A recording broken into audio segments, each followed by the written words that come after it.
Olá pessoal, bem-vindos a mais uma videoaula do meu canal do YouTube, Anatomia com o Professor Carlão. Hoje a nossa aula é sobre diencéfalo, parte 2, onde eu vou trabalhar com vocês a parte do epitálamo. Então na parte 1 nós já trabalhamos o tálamo, né, que é a região central ali do diencéfalo, a parte central do diencéfalo, e agora nós vamos trabalhar a parte 2, que é sobre o epitálamo. Então nesta videoaula eu vou passar para vocês o que é o epitálamo, aonde está localizado, quais as suas estruturas e as suas principais funções e conexões relacionadas ao sistema nervoso central.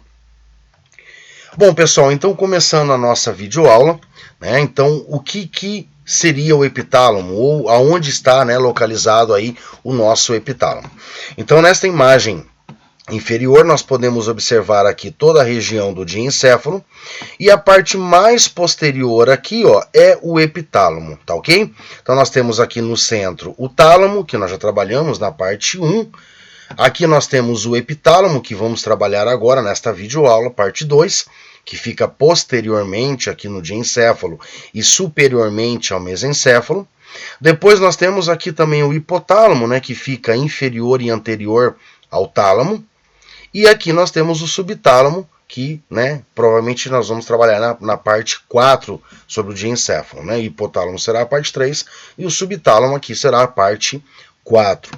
Nesta imagem superior, então, nós podemos observar aqui, ó, bem no centro, o tálamo, né, que é a parte do tálamo, que nós já trabalhamos na parte 1, e agora nós vamos trabalhar essa parte posterior aqui, que é o epitálamo, né? E o epitálamo nós podemos observar que ele é formado por uma estrutura glandular, que é a glândula hipófise, glândula pineal, tá, pessoal? Glândula pineal, né? Então ela é uma estrutura glandular, a glândula pineal, e existe então duas estruturas aqui se conectando à glândula pineal que não são glandulares, tá? Então nós temos aqui superiormente a comissura da abênula e inferiormente nós temos a comissura posterior. Então a localização do epitálamo é posteriormente ao tálamo e superiormente ao mesencéfalo, tá ok? Quais as funções gerais aí do nosso epitálamo? Bom, primeiramente ele vai regular os ritmos circadianos, né? O ciclo sono-vigília, né? O ciclo de 24 horas aí, através da produção de um hormônio chamado melatonina. E esse hormônio nós vamos ver mais à frente que ele vai ser estimulado pela intensidade luminosa. E nós vamos ver também quais são as funções dessa melatonina, tanto no sistema nervoso quanto no nosso organismo de uma maneira geral. Tá? Além disso, ele também está relacionado, né, em regular o nosso sono noturno, incluindo a economia de energia. Também apresenta conexões com o sistema límbico, participando assim de todos os processos emocionais relacionados à motivação e também estados relacionados à depressão, medo e ansiedade, ok? Também está relacionado com o comportamento maternal, tanto a lactação quanto o cuidado maternal, né? Então está relacionado também com o comportamento materno. E também participa do circuito anti-recompensa, né, relacionado a estímulos aversivos. Então nós vamos ver mais à frente que esse circuito anti-recompensa ele vai estar envolvido aí na parte de estímulos, quando um determinado estímulo não gera uma recompensa esperada, gera um estímulo de negatividade, de medo e ansiedade, ok? Bom, nesta imagem aqui nós podemos observar que o epitálamo ele vai ser formado pela comissura das abênulas, que é o número 1, né, essa haste superior aqui. O número 2, que é a nossa glândula pineal, né, que nós vamos analisar mais à frente desta videoaula. E depois nós vamos ter a comissura posterior. Essa comissura posterior eu não vou trabalhar ela especificamente aqui nesta aula, porque ela está muito relacionada com a ativação contralateral de núcleos para reflexo oculomotor relacionado a estímulos fotoestímulos, né? Então, essa comissura posterior eu não vou trabalhar, né, puramente agora nessa videoaula, vou deixar ela posteriormente para uma outra aula que esteja relacionada com reflexos oculares e estimulação por fotoestimulação, ok? Bom, então vamos trabalhar primeiramente agora a comissura das abênulas, que é essa estrutura superior aqui, né? Então essa comissura das abênulas, ela é formada por vários núcleos.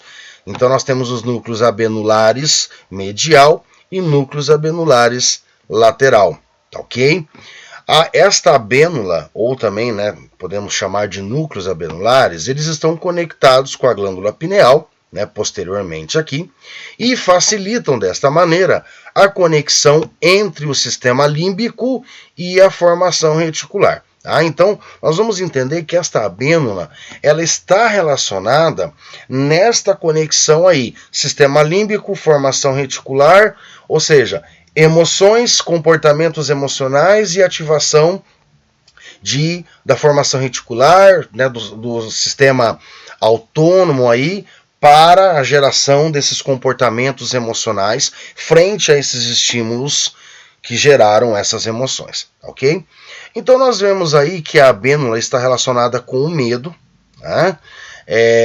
Também está relacionada na participação de comportamentos evitativos, ou seja, todos aqueles estímulos que a gente sabe, né, que o nosso cérebro sabe que vai gerar uma negatividade, ele evita. Então, esta parte, né, da abênula, ela é muito ativada em comportamentos evitativos, estando relacionado muito com o processo de negatividade, né, aversão e também medo, ansiedade e depressão. Tudo bem? Sabe-se também que a abênula ela está relacionada com a capacidade de evocar emoções relacionadas a cheiros. Então, determinado cheiro que nós sentimos pode evocar uma emoção, tanto uma emoção positiva quanto uma emoção negativa. E aí nós vemos então que nós temos a abênula lateral e a abênula medial, né? As duas estão relacionadas com a questão da recompensa, ou seja, da negatividade, da aversão, né? Da evitar, né? Ou seja, aversão. Eu quero evitar algo que não me gera recompensa, que me gera um medo ou uma ansiedade, que pode me gerar uma depressão, que pode me gerar um sentimento de negatividade, tá? Mas a abênula lateral ela está bem relacionada então a esses estímulos aversivos. Todos esses estímulos que geram nossa aversão estimulam a abênula lateral, né? Ou também emissão de recompensa, ou seja, negatividade. E foi constatado que essa abênula lateral ela está muito relacionada com distúrbios depressivos, bem como também a abênula medial, né? Mas observou-se que é mais a lateral do que a medial. A abênula medial ela está relacionada com mecanismos de aversão também, como a abênula lateral, e também participa da regulação do medo e da ansiedade. Tá? Então nós vemos que essa parte, essa estrutura, a abênula, né, a comissura das abênulas aí, ela está muito relacionada com essa questão de comportamentos emocionais. Nestas duas imagens, nós podemos observar, né, então nós temos aqui na imagem superior, aqui, né, ó, a abênula, né, num círculo vermelho, ok? Mostrando aqui alguns riscos em azul, que são as informações que estão chegando na abênula e ativando a abênula, e esses riscos em vermelho, né, que são informações que estão saindo das abênulas, indo estimular então, né, algumas outras estruturas, áreas aí do nosso sistema nervoso central, né? E aqui nessa imagem inferior nós conseguimos observar o quê? Estria medular chegando na abênula e o trato retroflexo saindo da abênula. Então nós temos que entender o seguinte, olha só, As aferências, ou seja, todas as informações que chegam na abênula, chegam pela estria medular.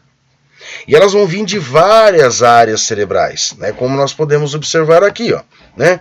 Está vindo do córtex pré-frontal, que é aquela parte mais anterior do córtex cerebral.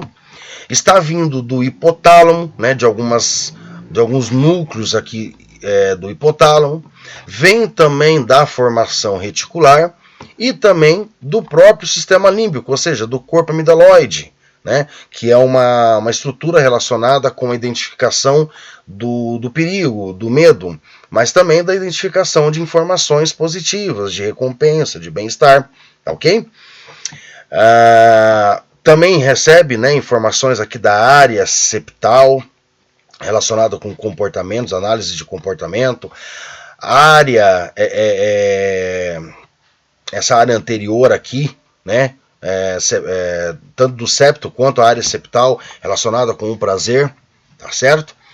E nós observamos que a abênula envia informações, então todas as informações saem por um trato, ou seja, o que seria um trato? Um conjunto de axônios, e esse conjunto de axônios vai emitir axônios para vários lugares, né? E esse trato então é chamado trato retroflexo, e essas informações que saem da abênula estimulam, né, o núcleo interpeduncular, tá? Formação reticular tanto da ponte quanto do mesencéfalo, e emite também informações escassas, mas envia também, né? Então não é o principal alvo de estimulação pela abênula, mas também envia para alguns núcleos do tálamo, alguns núcleos do hipotálamo e também algumas partes aqui do septo. Tá ok? O que nós temos que entender? Que a abênula, né? Então nós temos a abênula medial e a abênula lateral, tá? E a medial nós temos tanto dorsal quanto ventral, mas nós temos que entender que a abênula, de uma maneira geral, ela produz glutamato, acetilcolina e substância P, né? Basicamente, a maior produção da abênula é glutamato, ou seja, é uma projeção, é uma produção, né, apresenta muitos neurônios glutamatérgicos. E o glutamato, como a acetilcolina, nós sabemos que são neurotransmissores excitatórios, tá ok? E o principal alvo, isso que vocês têm que entender aqui agora, eu falei para vocês que a abênula estimula, né, o núcleo interpeduncular, que é este aqui, ó, núcleo interpeduncular, que é este aqui, também estimula a formação reticular, né, através aqui do núcleo dorsal do tegmento, né, tanto o núcleo da RAF ali, né, tanto o mediano quanto o dorsal da RAF, tá certo? E também envia algumas projeções um pouco meio escassas aí para o tálamo, hipotálamo e septo. Mas a principal estrutura aonde a abênula vai enviar suas informações para estimular é o núcleo interpeduncular. E este núcleo interpeduncular, ele vai produzir GABA, ou seja, os neurônios desse núcleo interpeduncular apresentam neurônios, né, então, que vai produzir GABA. E desta maneira, esse núcleo interpeduncular apresenta uma conexão recíproca tanto com os núcleos da RAF, que é da formação reticular, né, quanto o núcleo tegmentar. E desta maneira, este núcleo interpeduncular vai regular o fluxo de informações entre o sistema límbico e a formação reticular. Né?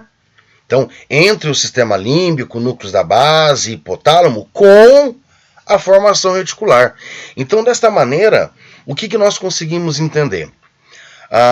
Dependendo da informação que a abênula recebe, ela estimula esse núcleo interpeduncular, que vai produzir o GABA, e esse GABA agora, como ele vai apresentar, né, uma conexão recíproca, aí, vamos dizer, com a formação reticular, quando tiver em excesso estimulações de algumas áreas do sistema límbico e hipotálamo, ele vai inibir esses núcleos da formação reticular, diminuindo assim A estimulação dessas áreas relacionadas ao sistema límbico, ou seja, a processos emocionais como o corpo amidaloide, como o septo, como a área septal, núcleos hipotalâmicos, enfim, diminuindo a ativação desta abênula e diminuindo o medo, diminuindo a ansiedade, diminuindo estados depressivos, ok?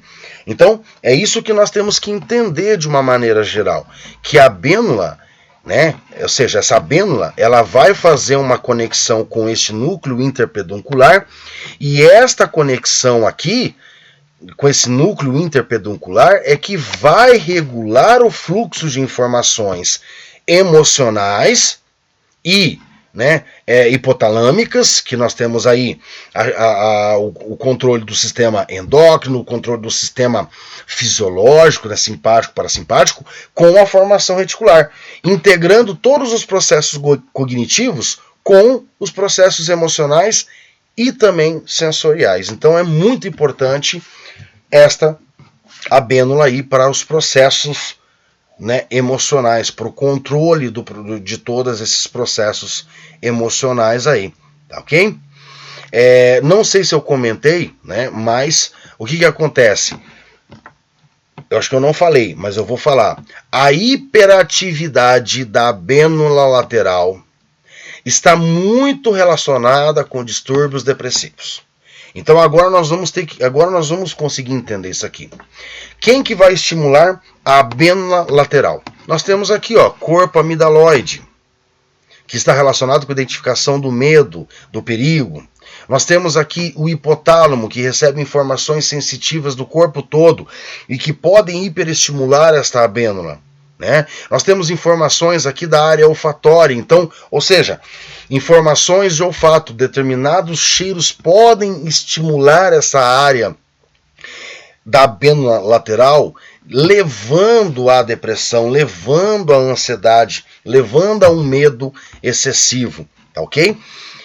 E com isso aqui nós temos que controlar isso aqui, né? Então a abênula estimula o interpeduncular produz GABA, que diminui, né, ou seja, inibe a formação reticular, e a formação reticular inibida de uma certa maneira não estimula tanto assim essas outras áreas do sistema límbico, né, do hipotálamo e do córtex pré-frontal, regulando então aí os nossos processos emocionais e cognitivos. Tudo bem?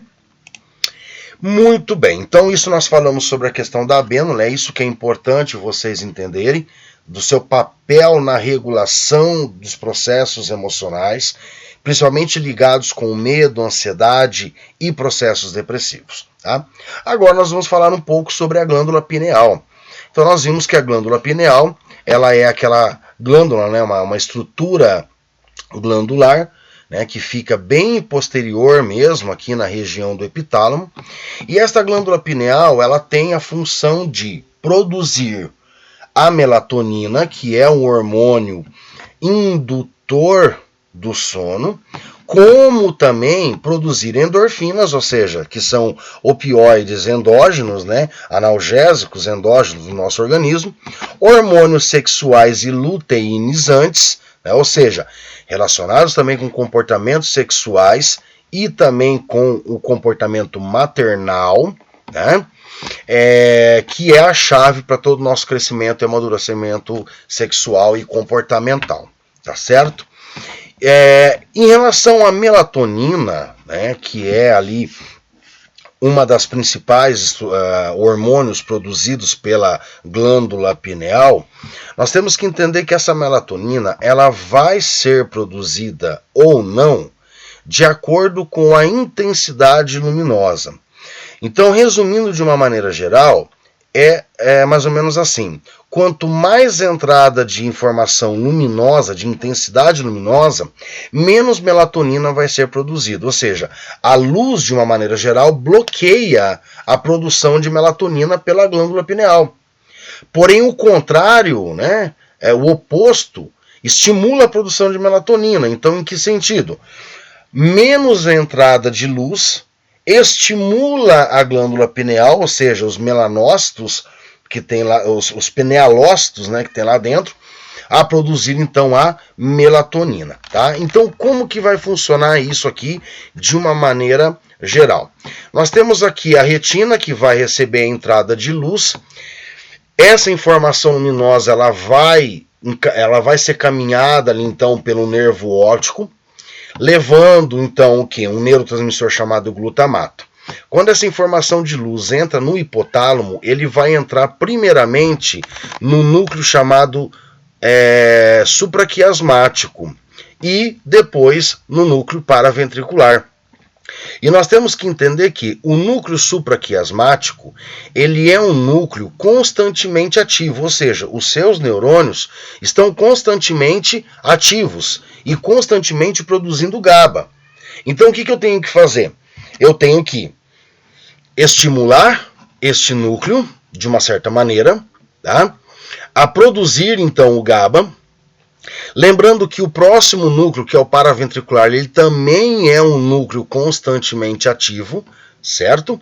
Então eu estimulo o supraquiasmático a produzir o GABA, bloqueando o paraventricular. Esse paraventricular, ele vai ficar bloqueado, certo? Ele bloqueia-se. Ele produz glutamato, e esse glutamato produzido pelo paraventricular é que vai estimular gânglios cervicais, ou seja, neurônios, né, simpáticos, até chegar lá na glândula pineal. Então o que vai acontecer? Entrou a luz, estimulou o supraquiasmático. Esse supraquiasmático estimulado vai produzir o GABA, e o GABA bloqueia o paraventricular. O paraventricular bloqueado não produz glutamato, não estimula neurônios simpáticos, não estimula a liberação de noradrenalina, e essa noradrenalina é que é importante entrar na glândula pineal para estimular toda a produção da melatonina. Então, é tudo uma sequência de estimulação. A noradrenalina, que é importante na pineal para a produção da melatonina, ela é liberada pelos neurônios simpáticos, ok? Esses neurônios simpáticos são estimulados pelo paraventricular, que é constantemente ativo. O paraventricular, ele é bloqueado pelo supraquiasmático. E o supraquiasmático é o que recebe informação diretamente do olho. Então vamos entender. Entrou luz, estimulou, através do glutamato, o supraquiasmático. O supraquiasmático produz o GABA e bloqueia o paraventricular. Se o paraventricular está bloqueado, todo esse restante aqui não vai acontecer. Todo esse restante não vai acontecer, ou seja, não vou liberar noradrenalina na glândula pineal. Automaticamente não produz melatonina, ou produz melatonina em muito pouca quantidade. Automaticamente, de dia, nós não sentimos sonos, né? Não temos essa indução do sono pela melatonina. Essa é a via de regra, tá? Agora, de noite, não entra luz, tá? O supraquiasmático não foi estimulado, não produziu o GABA, só que o paraventricular, ele lembra que eu falei que ele é constantemente ativo? Então ele está livre. Por quê? Se a luz não entrou, não estimulou o supraquiasmático e não produziu o GABA para bloquear o paraventricular, esse paraventricular está livre. Se ele está livre, ele é constantemente ativo, ele produz glutamato, estimula os neurônios simpáticos que produzem noradrenalina. Essa noradrenalina vai até na glândula pineal e estimula a produção da melatonina. Por isso que quanto mais luz, menos melatonina se produz. Quanto menos luz, mais melatonina se produz. E nós vamos entender que essa melatonina, ela está relacionada, ela tem uma função de indução do sono, tá ok? Melatonina. Então nós vamos entender aqui agora. A melatonina, ela é produzida pela estimulação ela é estimulada sem a luz, ela é produzida sem a luz, né? E inibida com a luz. Por isso que nós temos aí o ciclo circadiano. Quando nós dormimos, está tudo escuro, ocorre uma maior produção da melatonina, porque eu tenho menos intensidade luminosa entrando e mais melatonina sendo produzida. Por isso que é importante, para você ter uma boa noite de sono, um bom sono, dormir com a menor claridade possível, evitar aparelhos eletrônicos ligados, evitar luz ligada, evitar janela aberta, né? Então, quanto mais escuro, mais melatonina e melhor o teu sono. Quando está amanhecendo o dia, automaticamente essa intensidade luminosa, mesmo que pouca, ela atravessa as suas pálpebras, entra na tua retina e vai fazer todo o processo lá dentro. Vai estimular o supraquiasmático, que produz o GABA, que bloqueia o paraventricular e bloqueia depois para frente, até o final, não produzindo noradrenalina. Então, a produção de melatonina ela cai drasticamente, até podendo chegar a quase nada. Tá ok? Então, por isso que é muito importante que vai dormir, quer ter uma boa noite de sono, tenta evitar luminosidade, tenta, né, fazer todo um processo para que esteja escuro mesmo e produza a maior quantidade possível de melatonina. Lembrando que a vida média da melatonina é de 30 minutos a 60 minutos, ou seja, de meia hora a 1 hora no nosso organismo. Claro que ela vai sendo renovada. Tá? E ela é derivada da serotonina que existe dentro lá da glândula pineal. Ela vai diminuir com a idade, então ela é em maior quantidade em jovens e adultos, é por isso que o idoso acaba sentindo menos, dormindo menos, né? Porque tem uma produção menor de melatonina. Ela é estimulada pelo sistema simpático, que libera a noradrenalina, nossa pineal, e a diferença de concentração é que determina o organismo o período do dia. Quanto mais melatonina, então já começou a escurecer e estamos entrando no período da noite, que é o momento que a gente tem que se recolher. Está amanhecendo, então agora é o momento da gente acordar e, né, termos aí a nossa atividade diária. Mas a melatonina não está relacionada somente ao ciclo circadiano, ou seja, a indução do sono. Ela também tem uma função imunomodulatória. Ela age sobre os linfócitos, citocinas e outros tipos de células no nosso organismo, melhorando o nosso sistema imunológico. Por isso, quanto mais nós dormimos bem, mais melatonina nós produzimos, melhor o nosso sistema imunológico. Tá? Tem uma função anti-inflamatória, ou seja, ela inibe as prostaglandinas, que melhora o processo, né, da inflamação. Tá ok? Então, quanto mais prostaglandina, mais inflamação eu tenho. Quanto menos prostaglandina, menos inflamação eu tenho. Então vejam, novamente, quanto mais melatonina se produz, quanto melhor é o nosso sono, menos problemas inflamatórios nós temos. Tem uma função também antitumoral, ou seja, ela inibe mitoses, ou seja, reprodução de células. E dessa maneira ela suprime a recaptação de ácido linoleico, regulando assim então os receptores de estrogênio. Ou seja, quanto mais melatonina, melhor qualidade de sono, menos chances de termos tumores. Antioxidante é uma outra função dela. Então ela regula ali, né, pró-oxidantes que estão relacionados na síntese do óxido nítrico e de lipoxigenases, que destroem as nossas células, né, que acabam gerando então ali uma morte celular. Então, quanto mais melatonina, menos, vamos dizer assim, velhos nós vamos ficando, né? Mais jovens nós vamos ficando. Por quê? Porque menos células vão morrendo, né? Então ela protege, de uma certa maneira, desse processo de antioxidante e morte celular. Tá?